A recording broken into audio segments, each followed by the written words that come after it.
Viewers আসসালামু আলাইকুম। আপনার ফেসবুকের ভিডিও কি কিছু দূর ভিউ হওয়ার পর স্টপ হয়ে যায়, তারপর আর ভিউজ আসে না?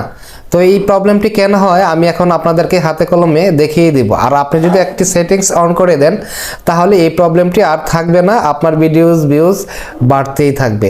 তাহলে চলুন দেখে আসি এই কাজটি কিভাবে করবেন। সেজন্য প্রথমে আপনার ফেসবুকটি ওপেন করে ফেলবেন, ওপরে ডান দিকে 3 লাইনে ক্লিক করে দিবেন। ক্লিক করে দেওয়ার পরে এখানে সেটিংস আইকন দেখতে পাচ্ছি, এখানে ক্লিক করে দিবেন। তারপরে স্ক্রল ডাউন করে একটু নিচের দিকে যাবেন। এই যে এখানে দেখতে পাচ্ছি মিডিয়াতে ক্লিক করে দিবেন। এই যে এখানে অটো প্লেতে দেওয়া আছে অন মোবাইল ডাটা অ্যান্ড ওয়াইফাইতে টিকমার্ক দেওয়া আছে, সেটি আপনি নেভার অটো প্লেস ভিডিও, এই যে এখানে টিকমার্ক দিয়ে দিবেন। বেশ, কাজ শেষ।